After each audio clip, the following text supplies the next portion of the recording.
Assalamualaikum warahmatullahi wabarakatuh. Bismillahirrahmanirrahim. Alhamdulillahirabbil alamin wassalatu wassalamu ala sayyidil mursalin sayyidina wa habibina wa qurrati a'yunina wa maulana Muhammadin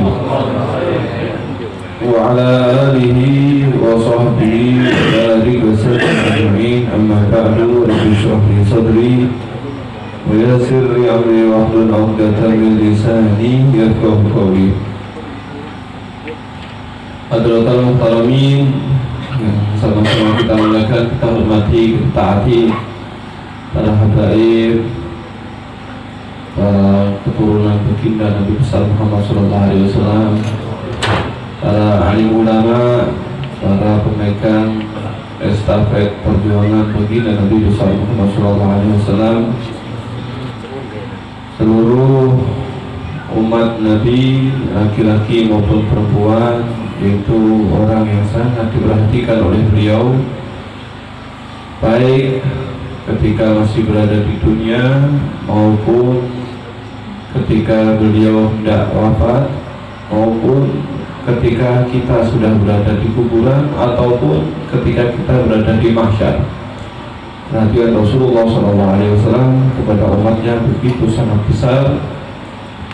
Alhamdulillah, segala puji bagi Tuhan kita yang dijadikan kita sebagai umat baginda Nabi besar Muhammad SAW, yang sehingga dikatakan di akramir rusli kunna akramal umami, sebab Rasul yang paling mulia kita menjadi manusia atau menjadi umat yang paling mulia juga. Alhamdulillahirabbil alamin. Hadirin yang dimuliakan oleh Allah Subhanahu wa taala, sebetulnya tadi mau membahas hal yang lain, yaitu kalam dari Habib Abdullah bin Haddad. Akan tetapi waktu sudah cukup malam, maka saya sambung apa yang telah diceritakan oleh Abah tadi, beberapa poin. Yang pertama adalah ta'alluq dengan guru. Siapa yang punya ta'alluq dengan guru, maka ibaratnya dia tidak perlu untuk bersusah payah dengan perjuangan yang betul-betul payah.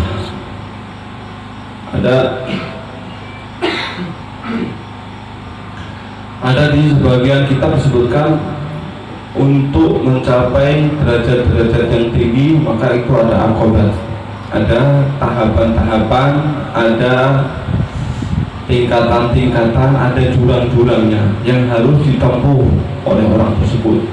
Maksudnya harus melakukan begini, harus melakukan begini. Berat sekali, luar biasa berat.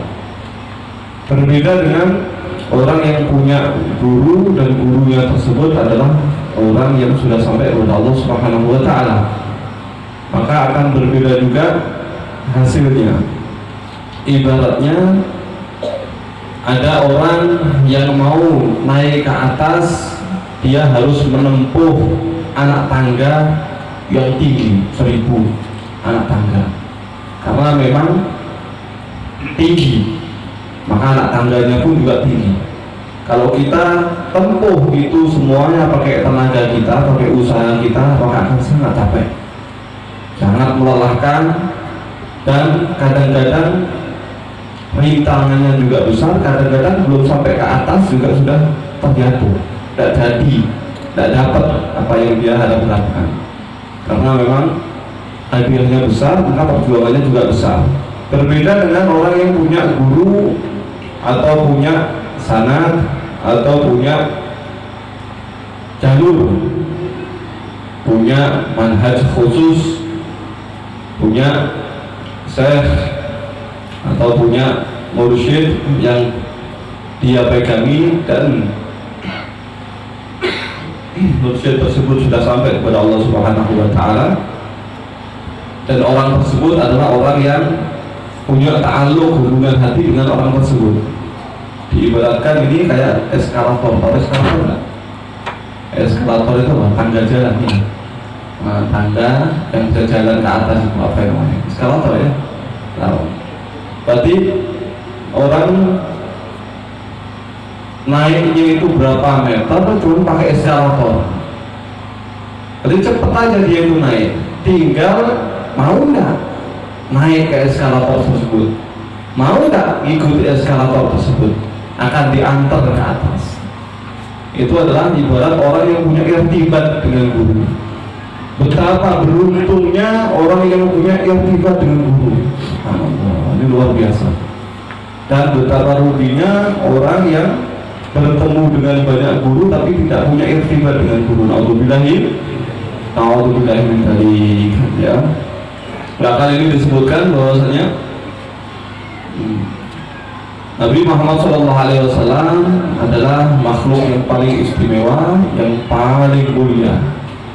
Allah Subhanahu wa Ta'ala menciptakan Nabi Muhammad SAW, bahkan disebutkan al-qaul isyaratun wa antal maksud. Semua alam semesta ini cuma sebagai isyarat saja, tapi tujuan utamanya adalah engkau, Nabi Muhammad SAW. Tapi begitupun Nabi Muhammad SAW di zamannya ternyata ada juga orang yang tidak beriman, padahal beliau punya akhlak yang istimewa, padahal beliau punya paras fisik yang sempurna, padahal beliau terkenal tidak pernah berbohong, padahal beliau tidak pernah berkhianat, padahal ditunjukkan mukjizat beliau, padahal dan padahal pada diri dalam hati kecil mereka, dalam sanubari mereka mengatakan bahwasanya ini memang tidak pernah bohong. Mustahil kalau dia ngomong tidak benar. Padahal dalam hati kecil mereka mengatakan seperti itu. Tapi subhanallah, Allah Subhanahu wa Ta'ala adalah zat yang memberikan hidayah, tidak memberikan hidayah kepada orang yang hidup di zaman Nabi Muhammad SAW. Dan ketika dikatakan mereka tidak mengagungkan Nabi Muhammad SAW, sama-sama melihat Nabi Muhammad SAW, yang satunya melihat dengan penglihatan yang memuliakan, kemudian beriman kepada Nabi Muhammad SAW, diangkat derajatnya setinggi-tingginya, maka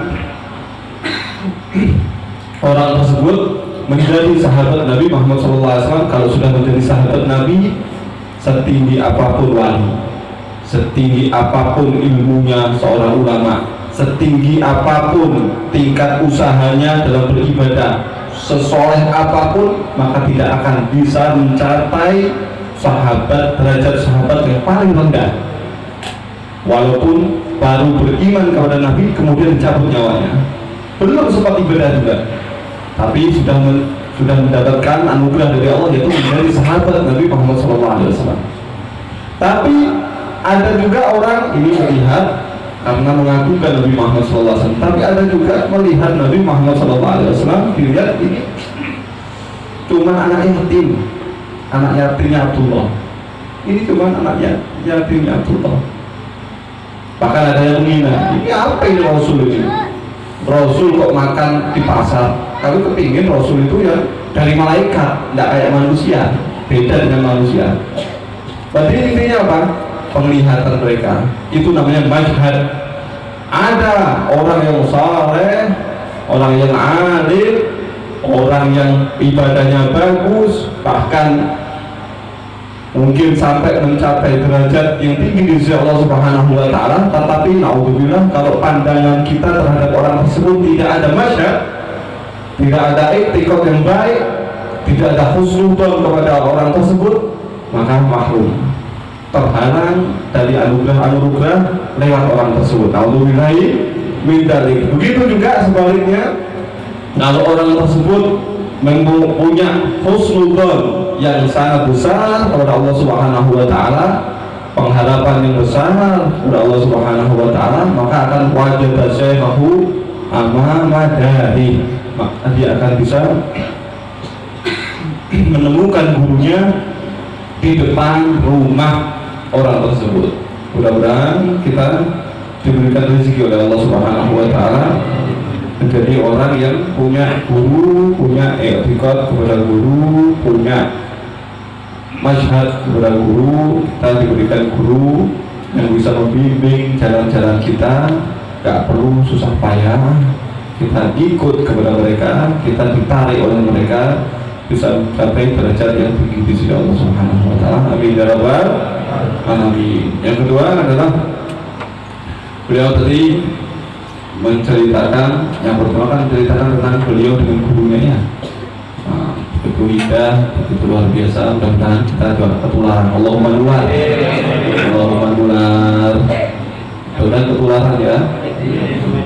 Yang kedua adalah mengenai cerita daripada abah beliau, Habib Muhammad bin Fadil Abud, mengenai ada ahli bait yang ternyata melakukan kemaksiatan, kemudian sampai melakukan hal yang seperti itu, sampai akhirnya melukai hati dari Sayyidah Fatimah radhiyallahu taala anha. Hadirin alhamdulillah rahimakumullah, kita tahu bahwasanya Rasulullah SAW adalah makhluk yang paling istimewa. Beliau adalah Habibullah, dan apapun yang ada kaitan dengan Rasulullah SAW menjadi istimewa. Apapun yang ada kaitannya dengan Rasulullah menjadi istimewa. Dan semakin dekat dengan Rasulullah maka akan semakin istimewa. Orang yang dekat waktu, itu para sahabat Nabi Muhammad SAW, dekat waktu, maka akan menjadi istimewa. Orang yang setelahnya ibadah seperti apapun, seperti yang saya sampaikan tadi, ilmunya seperti apapun, kesolehannya seperti apapun, tidak akan mencapai derajat yang mereka capai. Karena apa? Dekat dengan Rasulullah waktunya, karena sezaman dengan Rasulullah SAW. Yang kedua adalah dekat dengan Rasulullah SAW karena ada sebab. Ini tidak ada. Anda coba cari, ternyata apapun yang kaitannya dengan Rasulullah SAW ternyata perlakuannya berbeda. Apapun yang ada kaitannya dengan Rasulullah SAW perlakuannya berbeda. Bahkan menyebutkan Rasulullah SAW, ternyata kita tidak bersalawat, maka dikatakan sebagai orang yang bakhil, ya enggak? Orang yang pelit. Allahumma shalli wa sallim wa barik alaihi wa alihi. Rasulullah SAW, kita bersalawat kepada beliau, Allah bersalawat kepada kita 10 kali. Bahkan di dalam ayat Al-Quran disebutkan huwallazi yusalli alaikum wa malaikatuhu liyukhrijakum minadh dhulumati ilan nur. Dia adalah Allah dan juga malaikatnya yang bersolawat kepada kalian, yang mengeluarkan kalian dari kegelapan menuju ke cahaya. Pertanyaannya, kapan Allah bersolawat kepada Anda? Kapan? Maka ulama mengatakan bahwasanya Anda kepingin dikeluarkan dari kegelapan menuju kepada cahaya, kapan? Bersolawat kepada Nabi. Man shalla alaihi salatan wahidah sallallahu biha alaihi asyra. Maka siapa orang bersalawat kepadaku 1 kali salawat, maka Allah akan bersalawat kepada dia dengan 10 kali salawat. Oleh karenanya sebagian ulama mengatakan salawat ini menjadi guru bagi orang yang tidak punya guru. Kalau dia banyak bersalawat kepada Nabi Muhammad SAW, maka Allah pun akan bersalawat. Dia salawat 1 kali, maka Allah akan bersalawat 10 kali, 2 kali, 20 kali, 20 kali, 200 kali. Tinggal ngalikan saja. Dan setiap kali salawat, maka seperti itu tadi dalam ayat tadi, dia adalah Allah dan juga malaikatnya yang mengeluarkan kalian dari kegelapan menuju ke cahaya. Salawat adalah yang bisa membedakan, yang bisa mengeluarkan kita dari kegelapan menuju ke cahaya. Amin ya rabbal alamin. Ada keistimewaan kita oleh Allah Subhanahu wa taala dijadikan sebagai manusia. Kita tanpa minta, tidak ada yang kita minta untuk dilahirkan menjadi manusia, ada yang minta. Ketika pembagian ini jadi kata, ini jadi kambing, ini jadi sapi, ini jadi manusia, Anda request, saya minta jadi manusia, tidak ada ya, tidak ada. Tapi subhanallah, kita dijadikan sebagai manusia. Jadi manusia adalah makhluk Allah yang paling bagus, dan alhamdulillah kita menjadi manusia yang paling bagus. Tapi ternyata manusia makhluk yang paling bagus, kelak di akhirat mereka akan teriak-teriak, ya laitani kuntu turaba, seandainya bisa aku kepingin menjadi debu. Kenapa? Manusia tersebut tidak beriman kepada Allah, akhirnya dijebloskan ke dalam api neraka. Teriak-teriak. Dilihat ada hewan-hewan yang mereka disiksa oleh Allah sebab perbuatan di dunia, dihisab. Bahkan disebutkan ini ada kambing yang korna itu punya tanduk, itu akan dihisab, dibales karena dia telah menanduk kambing yang tidak punya tanduk, menang yang punya tanduk. Nanti di akhirat dibales. Sekarang yang dulu tidak punya tanduk, sekarang dikasih tanduk. Yang dulu pernah di dunia punya tanduk, sekarang tidak punya tanduk, sekarang dia kembali. Kalah yang tidak punya tanduk. Dibales, semua perbuatan di dunia dibales, akhirnya mereka jadi debu. Selesai, tidak ada lagi, tidak ada surga, tidak ada neraka bagi hewan. Manusia yang dimasukkan ke neraka, mereka teriak, ya Allah seandainya bisa aku kepingin jadi kambing aja sudah, jadi kata aja sudah, jadi tikus saja, tapi tidak bisa. Sudah ditakdirkan oleh Allah jadi manusia, ternyata disiksa, kepingin jadi debu. Ada lagi yang manusia beriman, maka tempatnya di surga. Tapi ternyata ada lagi manusia beriman dan jadi umat Nabi Muhammad SAW. Ini tidak main-main. Kita tidak pernah minta, tapi anugerah yang luar biasa. Anugerah yang luar biasa. Bahkan Nabi Musa sering dibawakan, Nabi Musa ketika mengetahui keistimewaan dari umat ini, maka kepingin umat ini jadi umatnya beliau. Tapi ternyata ketika beliau dihalangi karena ini adalah umatnya Nabi Muhammad, maka beliau kepingin dapat keistimewaan tersebut, dan beliau kepingin ingin menjadi salah satu dari umat Nabi Muhammad SAW. Kita alhamdulillah menjadi umat Nabi Muhammad SAW. Umat-umat terdahulu lebih hebat ibadahnya, lebih panjang umurnya, lebih kuat fisiknya, tapi tidak boleh masuk surga dulu, kecuali umat Nabi Muhammad SAW sudah masuk ke surga dulu. Nikmat yang luar biasa. Berarti tanpa minta tapi dikasih. Ada juga hadirin rahimahullah, orang-orang yang nggak minta, sama seperti Anda tidak pernah minta jadi manusia, tapi jadi manusia. Seperti juga Anda tidak pernah minta jadi umat Nabi Muhammad, ternyata jadi umat Nabi Muhammad. Ada juga orang-orang yang nggak minta, tapi ternyata jadi keturunan dari Nabi Muhammad SAW. Ada. Tak minta. Nah, untuk mereka itu juga sebagai anugerah, tapi juga sebagai pertanggungjawaban.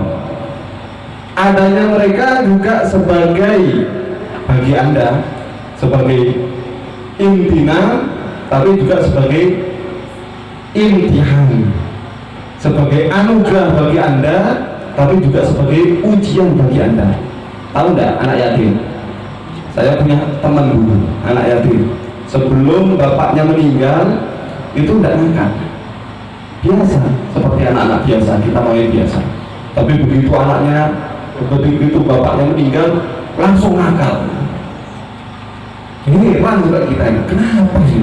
Dan rata-ratanya, subhanallah, anak yatim ini kok greget nih, nakal gitu. Terus ada yang bilang, iya itu memang sebagai cobaan, godaan bagi kita. Tidak, godaan. Tapi kalau kita tidak sia-siakan anak yatim, kita kasih sayang, Allah akan ngasih. Tapi kalau kita sia-siakan, alhamdulillah berbahaya. Anak yatim sama juga. Ini Rasulullah SAW punya anak keturunan yang bisa menjadi anugerah bagi Anda, tapi juga bisa menjadi ujian bagi Anda. Ini di dalam nas Al-Quran Allah Subhanahu wa ta'ala memerintahkan kepada Nabi.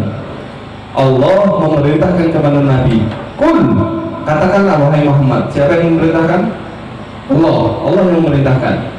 Yang diperintahkan siapa? Nabi Muhammad SAW. Dicantumkan di mana? Di dalam Al-Quran. Kul, ucapkanlah wahai Muhammad, la as'alukum alaihi ajra, saya tidak minta kepada kalian balasan, tidak minta dakwahnya, perhatiannya, kemudian jasa beliau sampai kita diangkat seperti ini, tidak minta balasan, tidak ada. Illa mawaddah bil qurba, kecuali yang bagus, yang cinta, yang mawaddah kepada kerabatku. Perintah Allah kepada Nabi Muhammad tercantum di dalam Al-Quran. Oleh karenanya dulu saya kecil tidak ada sama sekali. Saya belum pernah dengar ada habaib, ya, ada prasada yang ceramah mengenai anjuran untuk mawaddah, untuk mahabbah kepada habaib. Belum pernah dengar saya dulu. Yang membawakan pasti para ulama, membawakan para kiai, membawakan para alim dulu seperti itu. Tapi ketika akhir-akhir tidak ada, maka akhir-akhir ini kita sering dengar para ustadz, para dai dari para habaib, mereka membawakan hadis-hadis Nabi Muhammad SAW. Ketika kita tanyakan kenapa, ini masalahnya akidah, ini masalahnya adalah akidah, karena ini tercantum di dalam Al-Quran dan tercantum dalam hadis banyak sekali. Jangan sampai salah jalan, jangan sampai, berbahaya sekali. Karena ternyata ada para pencuri akidah dengan berbagai caranya, dengan berbagai modusnya. Harus waspada.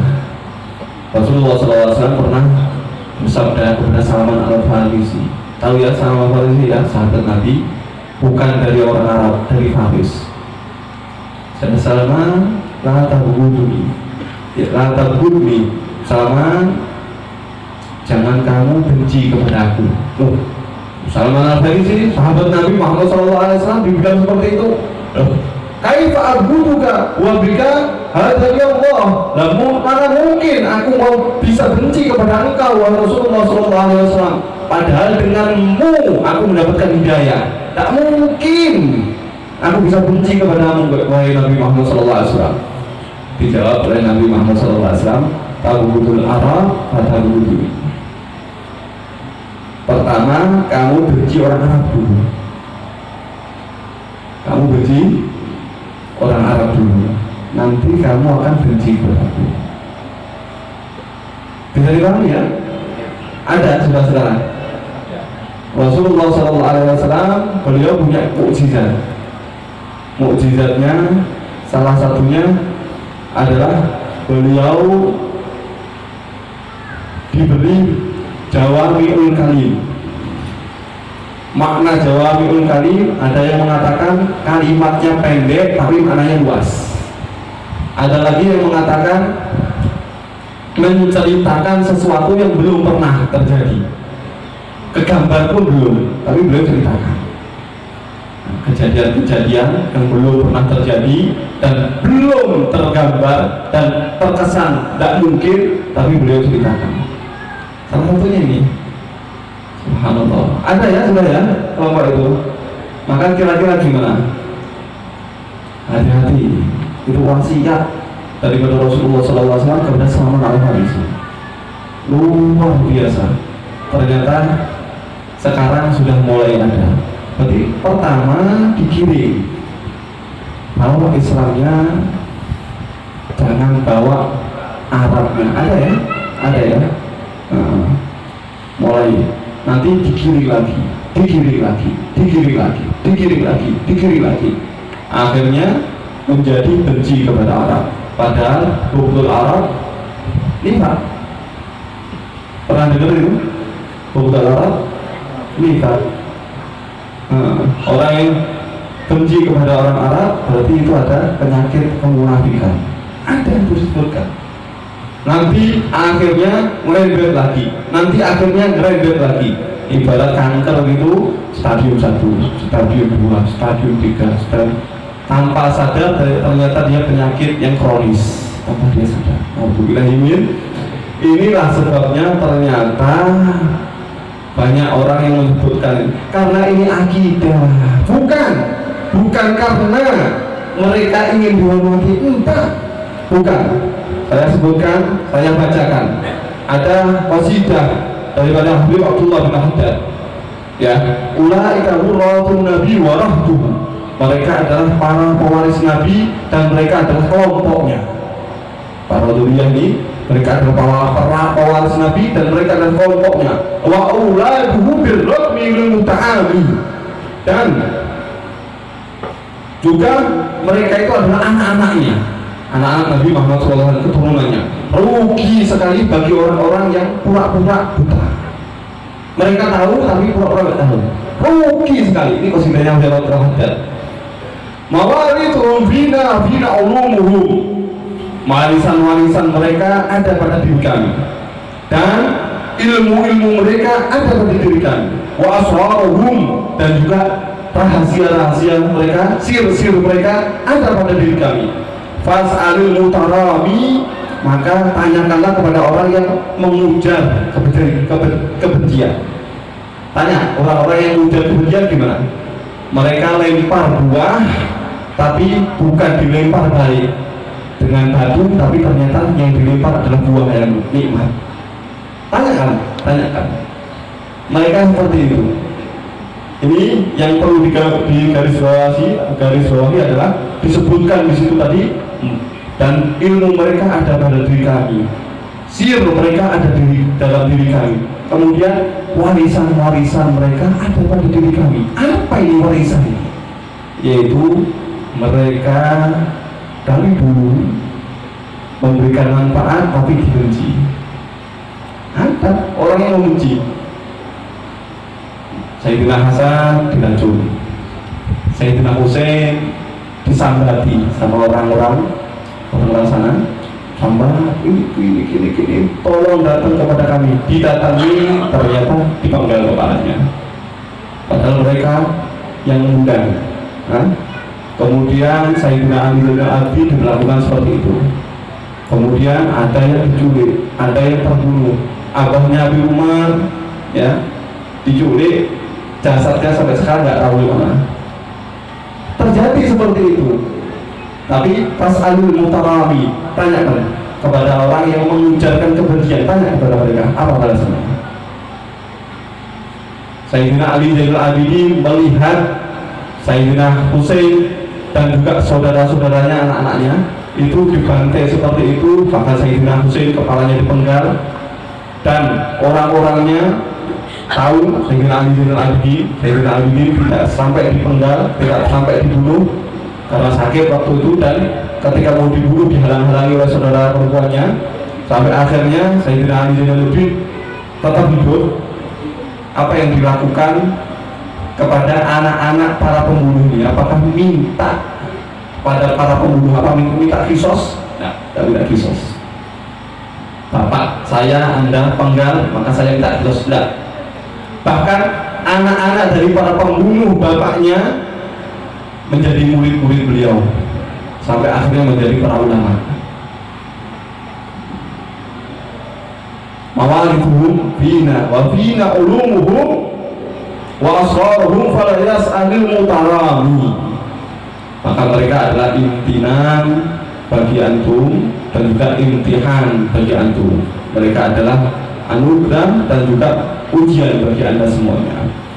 Yang paling bagus sebagai penutup, yang paling bagus adalah yang dilakukan oleh salah satu daripada pejabat pemerintah waktu itu, daripada bangsa Al-Qadiri di Hollywood sana, ketika melihat ada duliyah Nabi Muhammad SAW setiap harinya tidak melakukan maksiat sebetulnya, tidak, tapi di pinggir jalan seperti itu, terus melakukan hal-hal yang sia-sia. Kemudian dilihat setiap hari di situ. Ini istilah bupati ya, bupati lah kayak seperti itu, pencipta cerita tersebut. Dilihat itu siapa itu? Oh itu si bulan dari bangsa ini. Itu termasuk keluarganya Nabi. Alibet, iya betul. Langsung didatangi, dikatakan kamu belajar sekarang. Kalau kamu mau belajar agama, saya tanggung biaya kamu. Tapi kalau kamu tidak mau belajar, kamu masuk penjara. Apa salah saya? Saya tidak nyuri, saya tidak mabuk, saya tidak ganggu orang. Kenapa saya di penjara? Salah kamu adalah kamu menjadi keturunannya orang baik. Itu salah kamu. Kamu menjadi keturunan mereka. Nanti kalau kamu terus seperti ini, pertanggungjawaban saya kepada datuk-datuk kamu. Malu saya, mau belajar saya biayai, tidak mau penjara. Terpaksalah dia, akhirnya belajar sampai menjadi orang yang alim dan memberikan manfaat pada masyarakatnya. Begitu beliau menjadi orang yang alim, beliau seperti kebiasaan kita baca Al-Fatihah, ya, Al-Fatihah adalah bulan. Yang anehnya adalah ketika beliau membaca Al-Fatihah setelah Nabi Muhammad SAW, yang beliau sebutkan adalah pejabat pemerintah ini tadi, yaitu Al-Qadiri tadi, yaitu bupati lah katakanlah, Sultan ini tadi disebutkan namanya, kemudian baru sebutkan bagi Muqaddam, Muhajir, bagi Muqaddam, Sokaf, dan seterusnya disebutkan, sampai diprotes sama murid-muridnya. Baik guru, itu datuk-datuk Anda adalah orang besar, kenapa kok Anda sebutkan setelahnya pejabat pemerintah lagi? Orang biasa, bukan ulama, pejabat pemerintah lagi. Kenapa setelah Nabi kok dia dulu baru datuk-datuk Anda yang hebat? Dijawab, ini kalau tidak ada pemerintah ini, saya tidak kenal dengan datuk-datuk saya. Berkat beliau saya akhirnya belajar dan saya tahu siapa datuk saya, dan saya semangat dan akhirnya saya bisa bermanfaat seperti ini berkat dia. Ini adalah orang yang mahabbah yang betul, ini adalah cinta yang benar, bukan orang yang ngaku sebagai, misalkan ada pejabat pemerintah, misalkan bupati, saya cinta kepada Anda, saya buktikan ketika anak Anda pengen mabuk, saya biayai, pengen pil koplo siap, sabu-sabu siap, karena saya cinta kepada Anda. Anak Anda pengen apa, saya sediakan. Ini kira-kira bupatinya gergetan apa? Alhamdulillah, senang saja. Kira-kira gimana? Marah. Sama ketika ada keturunan Nabi Muhammad SAW yang mabuk-mabukan, saya cinta kepada Nabi, saya cinta kepada Anda. Mabuk pirang kerat, monggo, siap. Sabu-sabu pirang kilo, siap. Bukan, maka akan benci. Tapi juga sama ketika anak Anda mengatakan cinta kepada bupati, cinta contohnya, kemudian anaknya nakal, Anda tempelin, Anda pukuli, sama akan sakit hati. Tapi anak Anda salah, sama, walaupun salah, tapi Anda perlakukan seperti itu, sakit hati, iya kan? Iya, sakit hati dia tetap. Tapi kalau anaknya salah, kemudian Anda bimbing sampai menjadi orang yang bagus, luar biasa, akan sangat berterima kasih kepada Anda dan akan sangat perhatian kepada Anda, dan akan sangat mengakui bahwasanya Anda adalah orang yang cinta kepada beliau. Sayyidina Abu Bakar As-Siddiq beliau mengatakan, urqubu Muhammadan fi ahli baiti. Kalau kamu mau dedepi, ya, mau cari perhatian Nabi Muhammad, cari perhatian di keluarganya. Mau cari perhatian Nabi Muhammad, cari perhatian di keluarganya. Rasulullah SAW pernah gendong Sayyidina Hasan, kemudian mengatakan, Allahumma inni uhibbu, ya Allah, aku cinta kepada ini, cucuku ini. Wa uhibbu man yuhibbu, dan aku cinta kepada orang yang cinta kepada ini. Fa'ahibba man yuhibbu, maka ya Allah cintai juga orang yang cinta kepada ini. Aku cinta kepada cucuku ini, pada keturunanku ini, dan aku cinta kepada orang yang cinta kepada keturunanku, maka cintai juga orang yang mencintai terhadap cucuku. Bisa dipahami ya, insya Allah ya, termasuk akidah. Maka kita mulai dengar seperti itu, bukan kepingin dihormati, bukan kepingin dimuliakan, bukan kepingin kedudukan, bukan kepingin terkenal, bukan, tapi semata-mata karena ini adalah menjaga akidah. Jadi menjaga akidah yang telah disebutkan di dalam Al-Quran dan juga disebutkan di banyak hadis dan disebutkan dalam kitab-kitab kita. Monggo, kalau mau ngecek silahkan, monggo, dimanapun kitab yang Anda baca silahkan baca, maka akan Anda temukan di situ. Itu adalah akidah, bukan untuk mencari dimuliakan, bukan. Mudah-mudahan kita semuanya ini kumpul ini. Kita ini bersama-sama ngadep kanjeng Nabi Muhammad SAW dalam keadaan beliau bangga, beliau ridho, beliau cinta, beliau senang, beliau perhatian kepada kita dalam posisi kita dekat betul kepada makhluk yang paling istimewa di sisi Allah Subhanahu wa Ta'ala, yang berkat beliau diciptakan seluruh alam semesta ini. Laula ya Muhammad, kalau tidak karena engkau wahai Muhammad, ma khalaqtul aflak, tidak mungkin aku ciptakan alam semesta ini. Mudah-mudahan betul-betul kita didekatkan dengan beliau Nabi Muhammad SAW. Mohon maaf kalau ada salah-salahnya. Ini tadi mau bahas yang lain sebetulnya, tapi cerita seperti itu maka dibahas ya. Bukan ini karena jaga akidah ya. Hati-hati terhadap yang disampaikan apa tadi, apa yang ada di Habib itu para pencuri akidah. Hati-hati. Jadi kalau dulu setan itu maksiat itu kalau kita keluar rumah, sekarang ini kita di dalam kamar pun maksiatnya datang karena HP ini dikepit terus. HP ini dibawa terus, bahkan kalau internetnya habis bingung kita nyari sampai ke warung kopi cari gratisan. Subhanallah, setan yang satu ini, setan gepeng ini luar biasa. Ya, mudah-mudahan selamat ya. Amin. Minta maaf yang sebesar-besarnya. Assalamualaikum warahmatullahi wabarakatuh.